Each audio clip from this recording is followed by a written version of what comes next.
Must have been the Anyway, Zionist so what Jews. I was getting on about was, basically all of these, all of these censorship laws and everything that are, basically revolve around, going against that whole narrative, and um, how it's all based in this kind of a double bind, this double bind um, experiment, and this agenda, this double bind agenda, and um,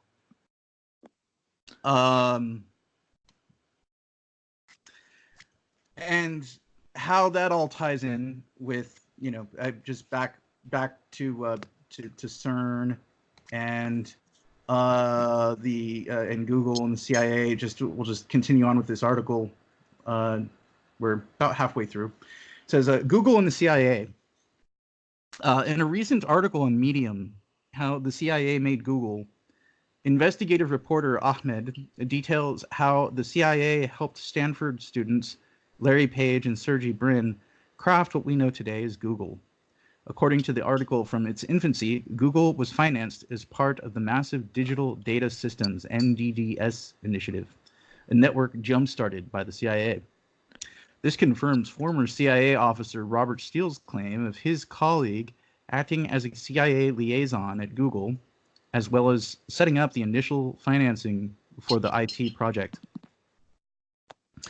And then there's the CERN entry. Finally, is the last kind of entry here, and it says, unfortunately, these Google roads lead even further than the Central Intelligence Agency and directly towards the world's largest particle physics laboratory, CERN.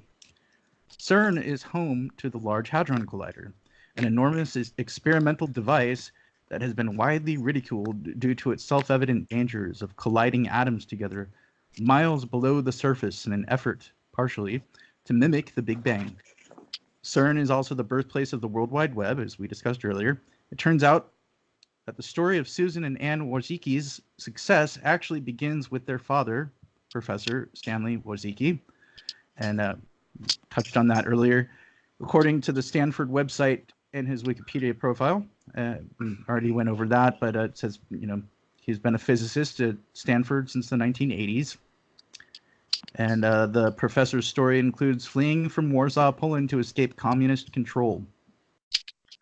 And from an older WikiLeaks document, we can see there is little more to the story.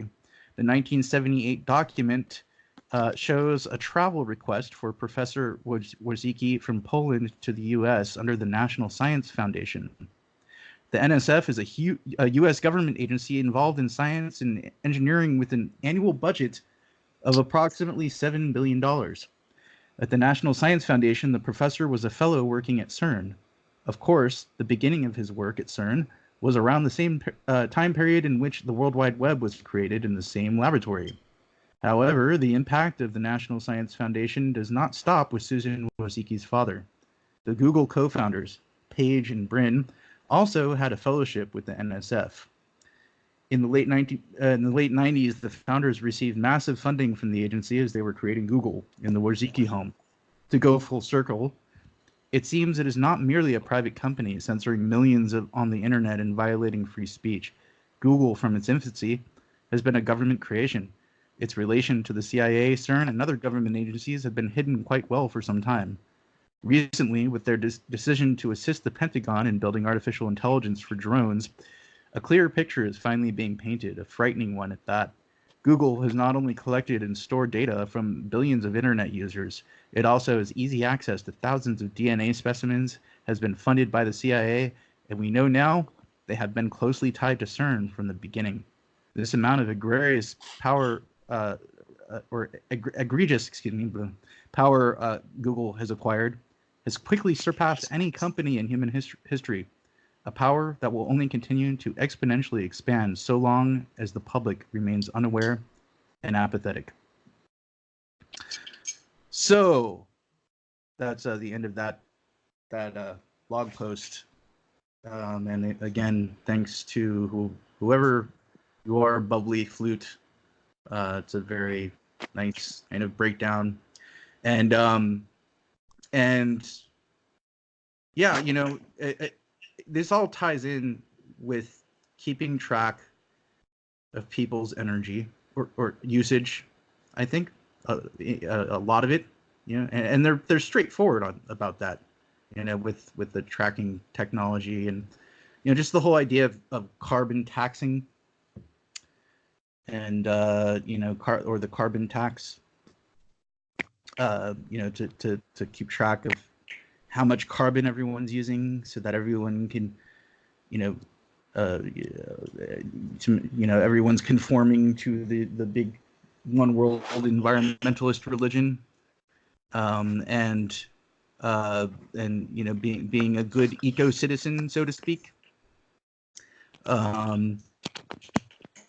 And I, you know, it's like with the whole Greta Thunberg thing, you know, and you know, props to Greta Thunberg for speaking out, you know, for something she believes in like that, you know, and being courageous enough to do that, and you know, but she is, I think, been manipulated. Like a lot of people are manipulated into kind of falling for this whole kind of one world sort of AI kind of technocracy. And it's you know, I think you know, just relating back to the idea of logos and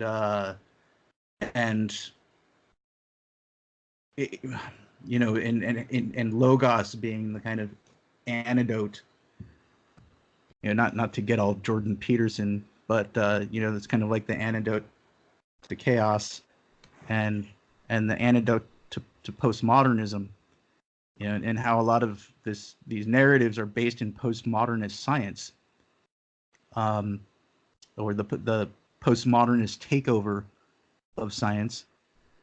I think the only, or you know, the logical kind of alternative is to kind of embrace logos, right? I don't know. Do you guys have any views on that? I mean, the whole image of God thing really doesn't strike well with me, but I can see the metaphorical truth of it. I do think it has some cultural sway to it. Theologically, I'm not really a fan of it, but I can see like the deeper cultural meaning in it. I think that Greta, I think she is sincere. I think she is kind, and that, you know, she really does believe what she's saying. But I think she's really more or less just a shield for the state. They know that we have a much harder time, like, for one, just attacking women in general, but we have an even harder time attacking women that are like children. So they're sort of just using her as a shield so it's easier for them to increase their power. Yeah, and that's another, you know, that when I was bringing up earlier, just going against the narrative, you know, how they're kind of using her as a shield, and they meaning, you know, the all the big technocrats and such, and you know, how there's one headline I saw that was it was something like, now if you deny climate change, then you hate women, or something to that effect, or you hate children, or I can't remember exactly what the headline was, but it was something of that nature. Well, I mean, I And hate women. It has nothing to do with climate change. sorry. I said I hate women, but it has nothing to do with climate change. It just happens to be me being a misanthrope. Oh well, at least you're honest about it. Oh yeah. Yeah. So I hate. yeah. I hate. Just to be on the record, I hate all people equally. Well, at least that's good, I guess. If you yeah, at least you're sticking to your beliefs, and sticking by your own beliefs and all that. Um, but no, as far as Greta Thunberg goes, well, and you have yourself a target now, Greta, Mr. Brass. Um, uh, They don't really. The left doesn't really know what to do with me. well, see, here's the thing though, like those views, I would say are more aligned with the views that Thunberg is defending. It's like they're like sort of misanthropic or misanthropic kind of views, because um a lot of the hardcore, like the what is it, the Extinction Rebellion, and people like that, it seems like they just want people to stop breeding, and you know to die off, and it's like they Could hate just. humanity. And so That would well, be. I don't know, Mr. Brass, maybe you'd be better off working with Thunberg. Depends on the salary. Oh, okay. Well, yeah. See, I'm. I mean, I don't really make it clear. I'm also a sellout, but I'm honest about it. now, yeah. If you were a 16-year-old girl and your parents were famous people, I would bet you'd be a lot more successful at finding some ways to be a paid shill for misanthropists. But Well, apparently a paid show of NASA, according to flat earthers. really, Yeah, well, apparently. I still haven't gotten the damn check in the mail yet.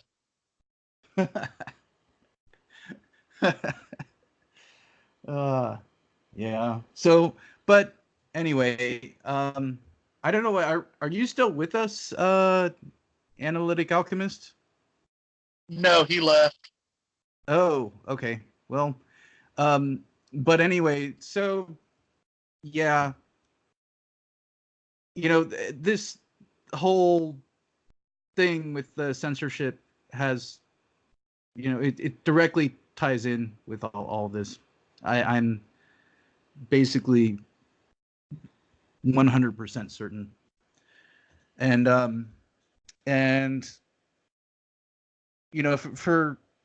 I think looking in, anyone who's looking in to kind of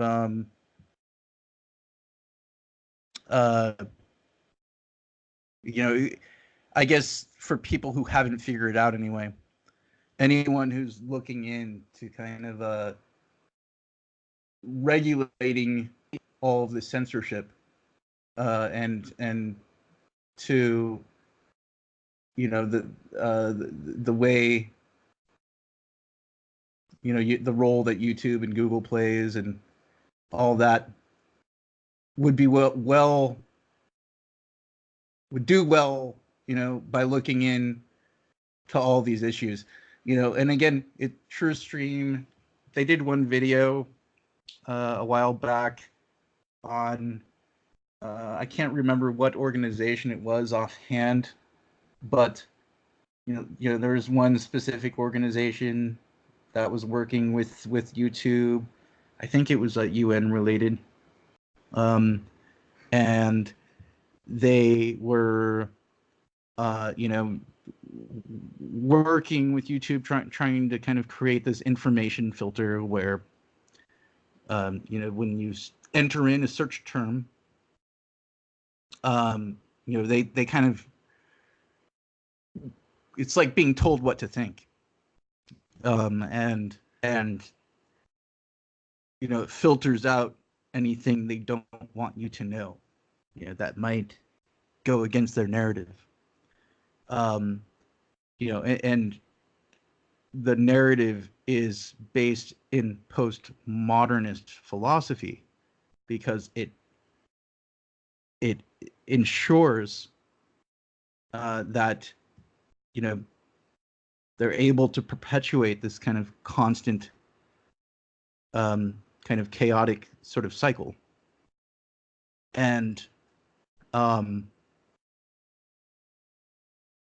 that's a problem as far as I see it. It's a big problem. And I think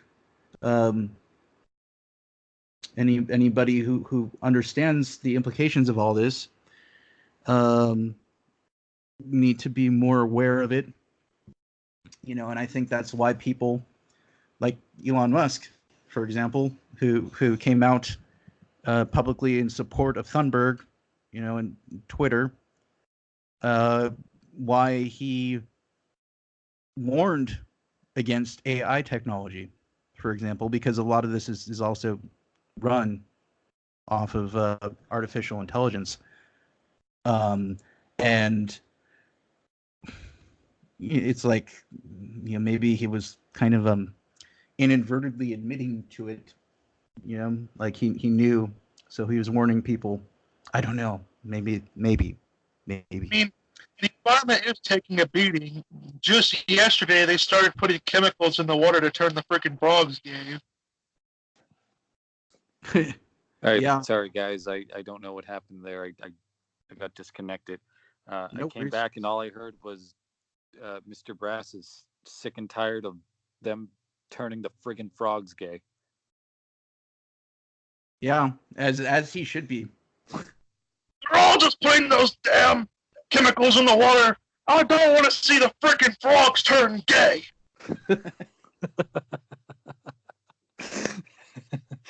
Spot on. What will become of Pepe? Yeah.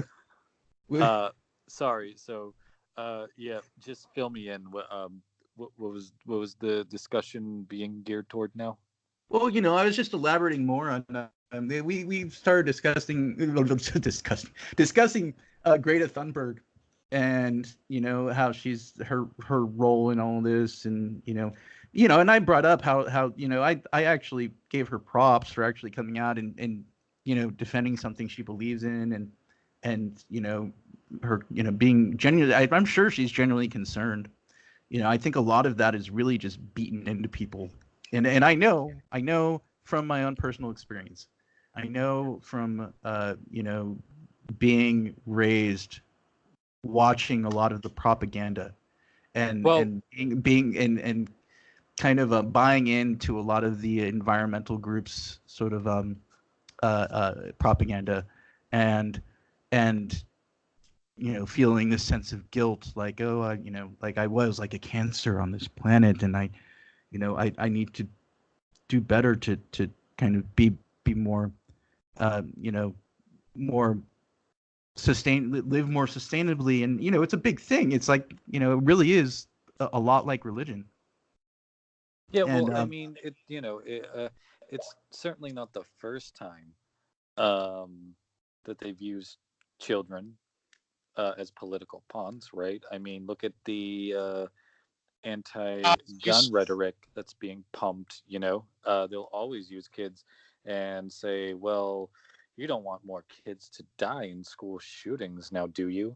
And it gives them that sort of emotional appeal. And unfortunately, it seems most people have lost the ability to think critically instead of just with their feelings, and so that will immediately appeal to them, and they'll say, well, no, of course I don't want to see more kids get shot and killed in schools. We of course we should have stricter gun laws or just outright gun bans. And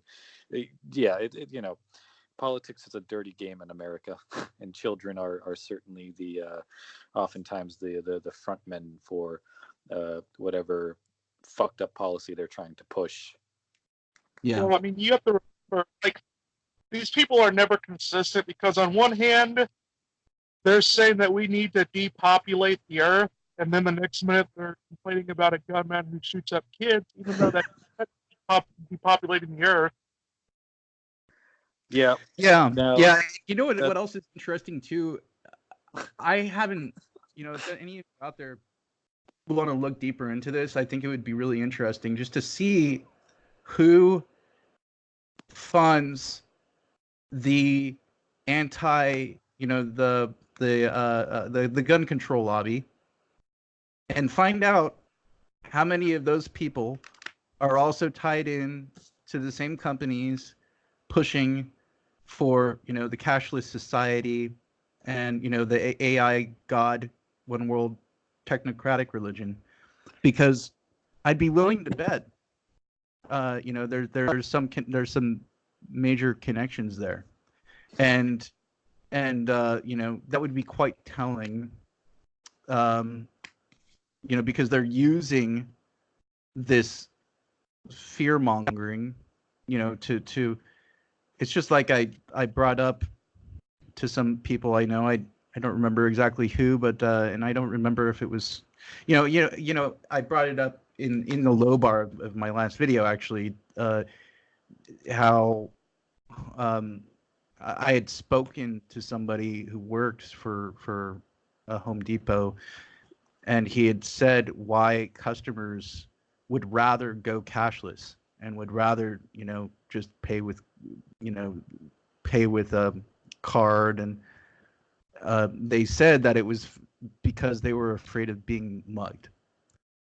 So the solution is to go cashless, but um, strangely, it's not to open carry, or it's not to be able to defend yourself with a with a gun, or anything like that. And I think that's anything also practical. Yeah, right. Yeah. And Do you guys happen to see my Facebook, not my Facebook post, but my Twitter post on this? I said, police officer, 4 police officers got killed by a knife in Paris. I said, man, we need some strict knife control policies right now. We right. need to set up a knife registry and some strict knife control policies. You should have to wait about a month before you can have a knife. And when you see how Right. ridiculous it sounds, replace knife with gun, and now you know how I feel. Yeah. Or Yeah, I'd like bring they'll up, come up with any they'll come up with any excuse for people to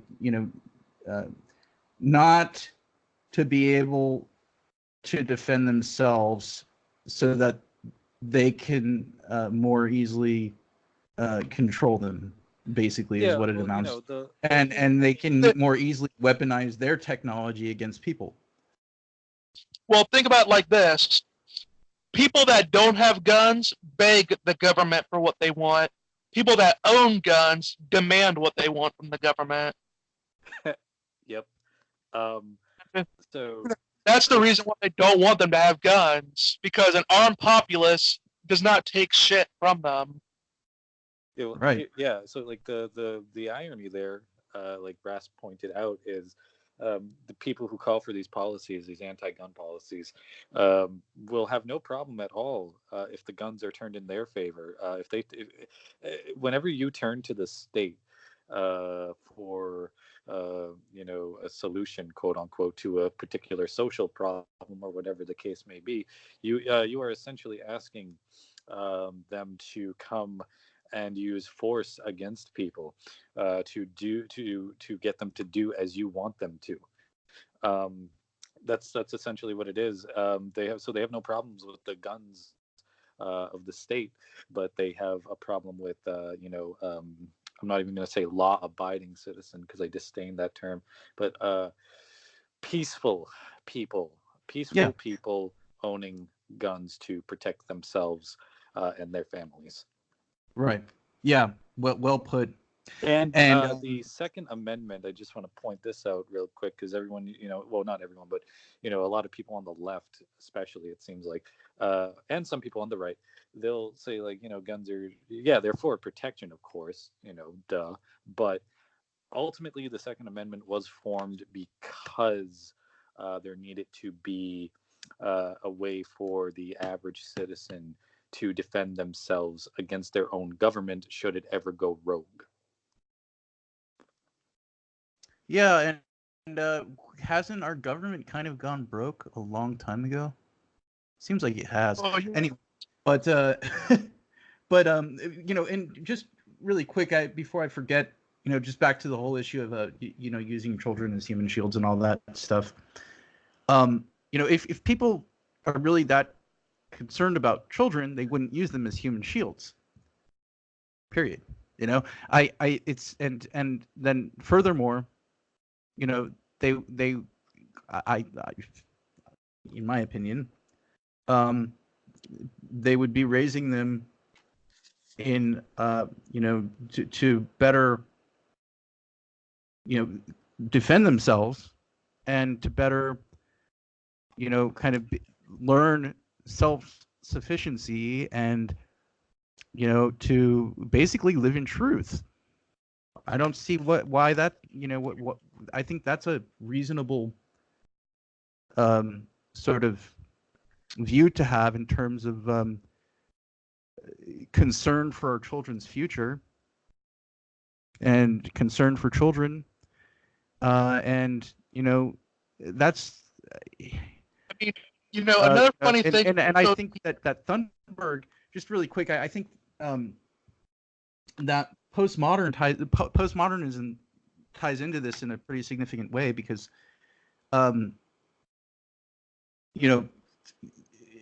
it's anti-truth.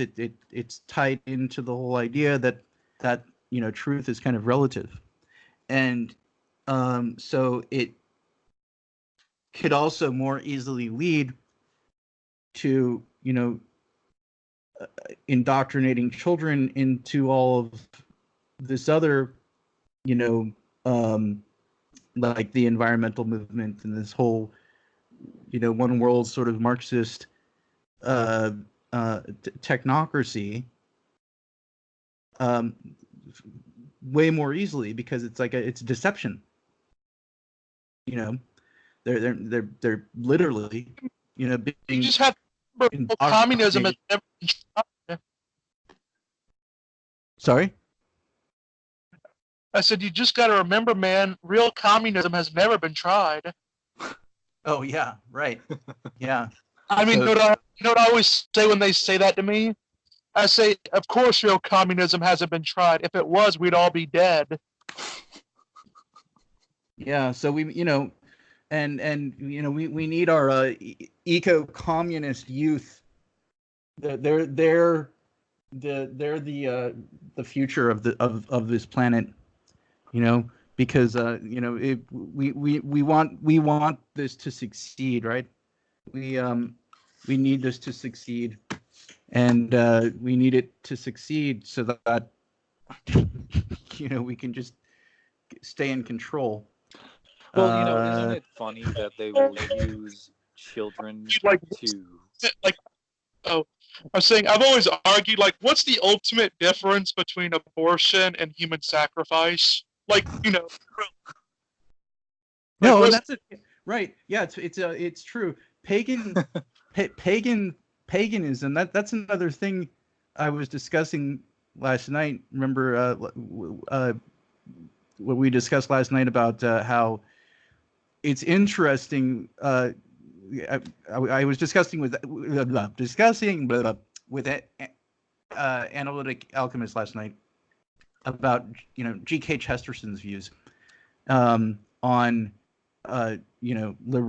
liberalism, socialism, and conservatism, and he brings up that that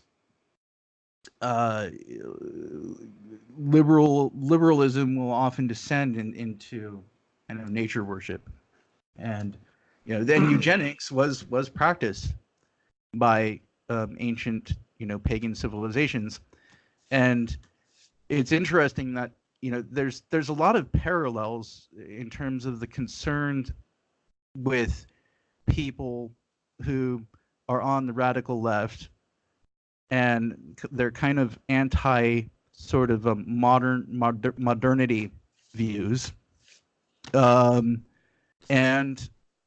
a lot of and not just anti-modernity, but not not wanting to be surveilled and not wanting to live in this society where everything's automated and everyone's being replaced by machines and all that stuff, and a lot of conservative views. And I think what separates a lot of people on the radical left from a lot of conservatives is that whole kind of tendency towards paganism. And I think that's bound to. I have this sense that it doesn't end well, because the result in control, if that makes any sense. Well, what I do always you think about that? Yeah, I always joke when it comes to the pro-abortion crowd and how that is being so normalized in the culture and how it's so widespread now. I'm half serious when I do it too. I always wonder when they're finally just going to become 100% transparent about what they're doing and just erect a statue of Moloch in Times Square, and just start offering aborted fetuses to it. Um, but I mean, here's never gotten it. Like, I always found this funny. I've made this point. Like, if a priest cuts out a child from a woman and puts it on an altar, that's basic. That's called a human sacrifice. If it's a doctor, then it's just called an abortion. yeah. And it's funny, isn't it, how they'll use children as, a means to push these agendas, while at the same time touting that we need to depopulate the earth, because there's too many of us and we're killing the planet. It's like, well, wait a minute, weren't you just pro-child a minute ago? But now you just want to kill them off or convince people that having children in general is a bad thing, so they shouldn't do it for environmental reasons. It's so like it's such a bipolar ideology. Yeah, well, and it all goes back to the double bind, because that's what essentially what you're is a double bind, another another kind of example of a double bind, which would be that on one hand, we love children. Children are our future. Children are are sacred, the priority. And then beautiful on the other gifts from God. Yeah, and then on the other hand, where we're exploiting them for our own ends, and we're sacrificing them for our own ends, and we're again just using them as shields, and convincing people not to even have them in the first place. Right. Yeah. I think Mr. Brass wanted to say something. Yeah. The only pagan cult that's not doing well currently is the Catholic Church. Oh, he said it. You're going to trigger some people, Mr. Brass. I'm glad. Well, all right. I'll keep this comment to myself. I don't know if I'm not sure if how censored this podcast should be. That would make for a better better live stream on its own. Yeah. If we can get Max Colby to come on. Yeah, right. Do a debate. Yeah. We love you, Max. Is the Catholic Church a pagan? No offense.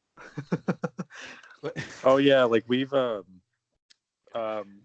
me and Mr. Brass told Max, I think it was like a few months ago on the Discord server, that really, there's no difference between like the Catholic Mass and the Bohemian Grove rituals, and I'm pretty sure we got kicked out for a little bit after that.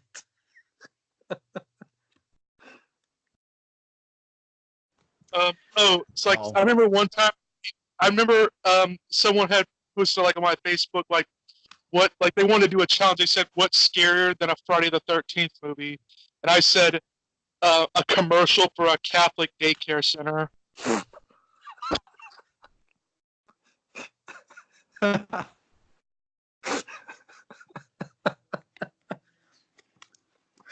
Well, yeah, whenever you have Mr. Brass on your show, this is it's the train is going to derail at some point.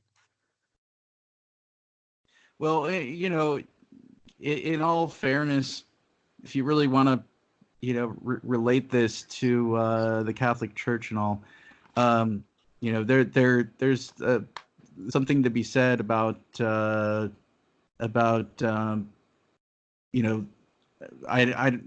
like Pope Francis, for example. I don't know how much he is really, and there's people within the Catholic Church, like Max will bring this up, that there's people within the Catholic Church who speak out against Pope Francis too, and criticize Pope Francis and criticize popes all the time. But there's a lot of talk as to whether or not how much that Pope Francis is actually conforming to this whole one world religion bit, and I think in terms of the kind of in one world sort of postmodernist environmentalist sort of religion of sustainability and tolerance and all that stuff, and maybe he is.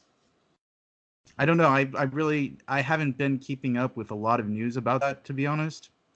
Maybe you guys have, but I don't know. I think this would probably be a good place to end the stream, unless you guys have anything to add as far as all this.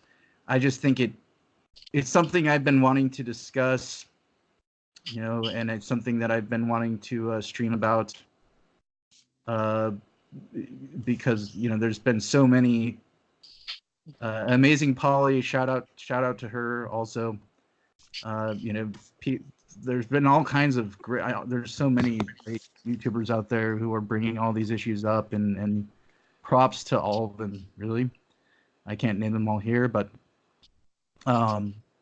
there's been so many and so many, kind of links being brought up as far as the whole technocracy, the modern technocracy movement is concerned.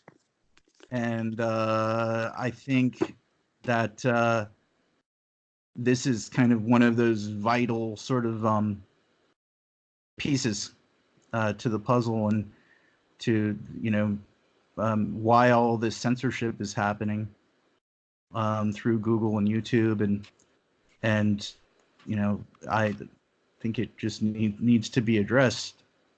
I don't know how exactly, I mean legally, for sure. I think there's already people who are taking legal action. I think Steven Crowder is taking legal action against YouTube. I don't remember who else, but there's legal action being taken, and same with other, with Twitter, and I think other. Yeah, the overall that conservatives and liberals are both ultimately statist. They just have different directions that they want the state to expand in. Agreed. Yeah, and it's a different kind of state now. That's the thing.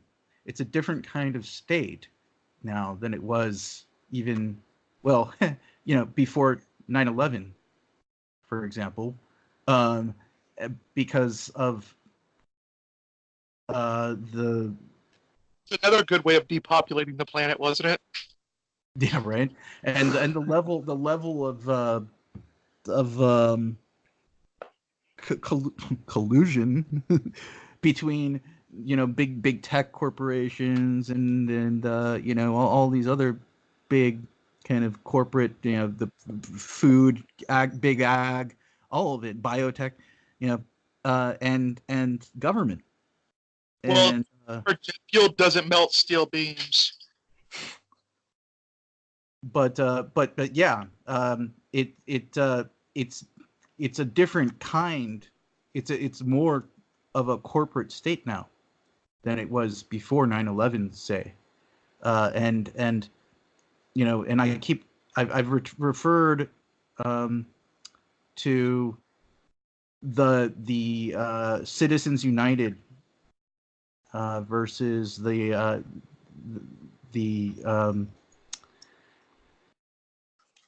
FDC, was it? Citizens United. Where is it? Oh, I also make sure to point out. What am I saying? FEC, the Citizens United versus FEC. I really think that was one of, that was passed in 2010. And it's interesting because there's been, there's been a lot of opposition to that from both conservatives and liberals, and I think that a lot of those laws, I think that all these big tech companies are kind of using that to their advantage with this. Just the Republican Party is such small government. Yeah, it was founded by Abraham Lincoln, who started a war and increased government like tenfold. So yeah. Yeah. And what's funny is, like, people always say that Abraham Lincoln, for example, he outlawed slavery. No, he didn't. He just gave the state a monopoly on it. Yep. Down with the Federalists. Yeah, and so, because it's a different kind of state than it was, over,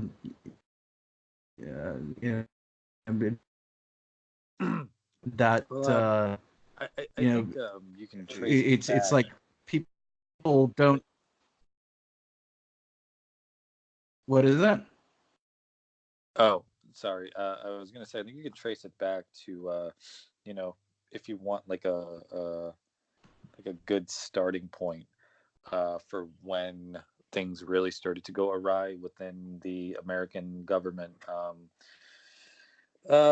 There's the whole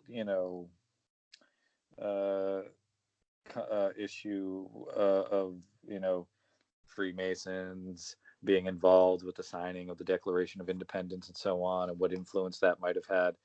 And that debate can go either way, but a good starting point, I think, where you can find something that's actually solid historically, is 1913, because that's when the Federal Reserve Act was signed and put into action, and that's when the big banks took over essentially and monopolized our money and our just commerce in the country in general. But I don't know, would that be like too much of a tangent to go on? Yeah, that just seems like a whole other topic, but there's definitely a lot to be said about that. And how it also ties into this. It's like, I almost see it like there's like globalists, the people who are advancing this agenda kind of want to maintain these sort of micro tyrannies now, and they're doing it all through the guise of like Antifa is being used for it. People like Thunberg are being used for it.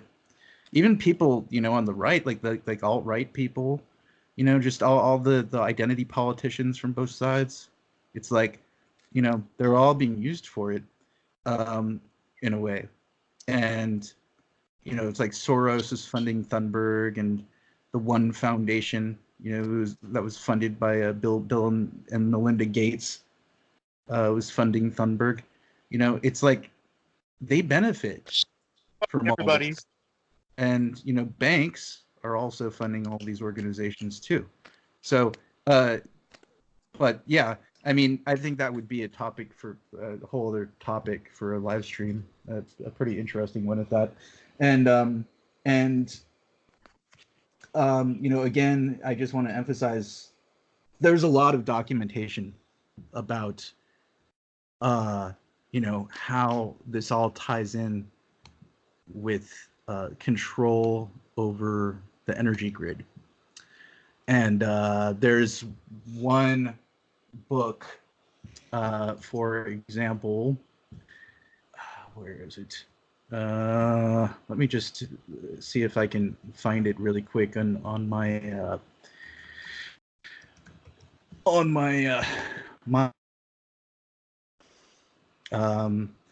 but there's a very well-known book that a lot of people like to refer to, that's kind of like one of the manuals. Just remember, Seattle just declared that math itself is racist.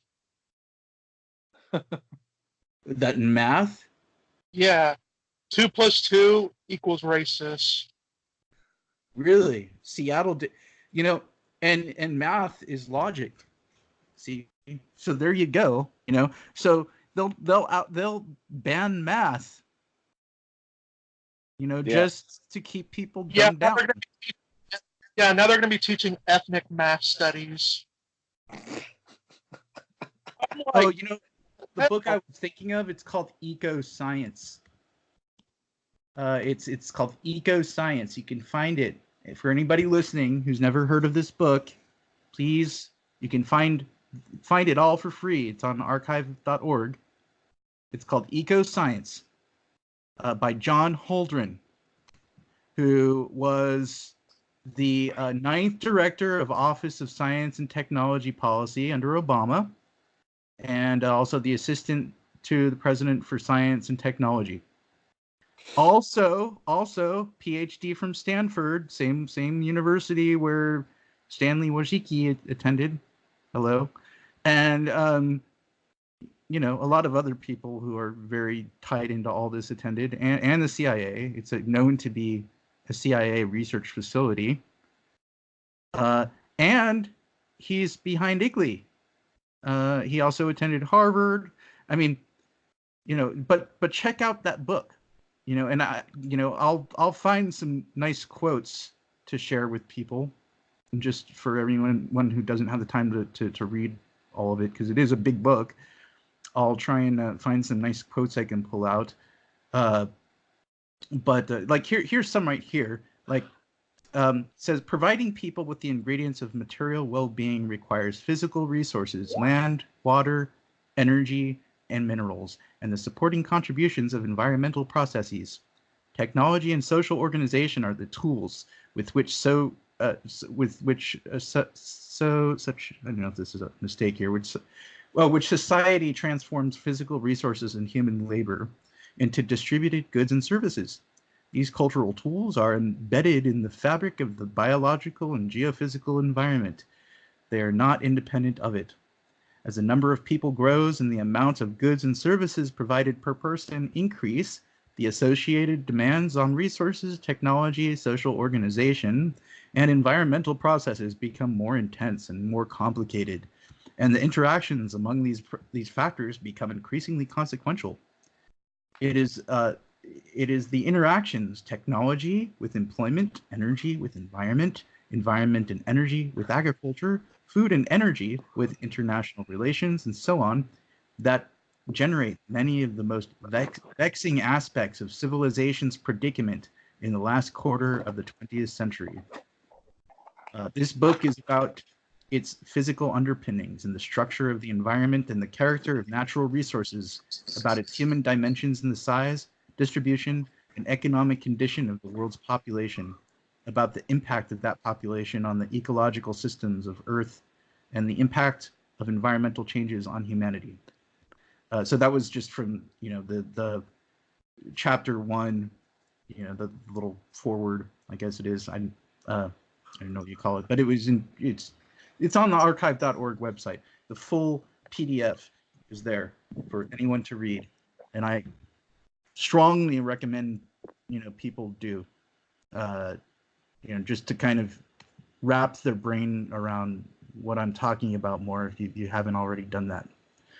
So anyway, yeah, anything else you guys have to say before we sign off? Hello? No, not really. I was just I was sending some messages into the chat. There's messages in your chat in relation to our stream? It's in this chat. Oh, in our chat here on Skype, you mean? Yeah.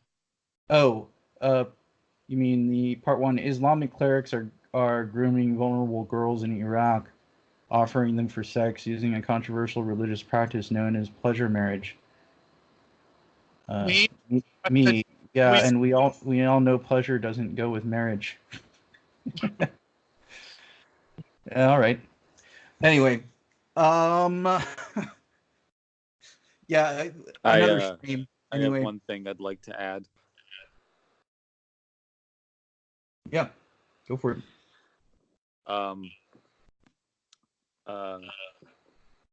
Marty the robot is directly linked to Alex Jones, who is a spy for the Indian government. You heard it from me, the Analytic Alchemist, first. That's far out there, but I don't know if I really want to delve too deep into that topic, but it's an interesting theory. If you're listening, Alex Jones, we know who you are, or well, the Analytic Alchemist does, and you probably have vested interest in Marty the robot, don't you? Anyway, so well. We're coming for your gay frogs, Alex Jones. All three of us are going to die mysteriously overnight now. Just joking, Alex. Anyway, so with that, just close out and wish everyone a good night and a great weekend, and God bless. And thank you all for listening. Please come back and if you appreciate my work, please donate to my subscribe star down below, and check out Mr. Brass's channel, and hopefully Analytic Alchemist channel. We'll have some more content soon. And thank you all for listening. Have a good night. Good night. Deuces.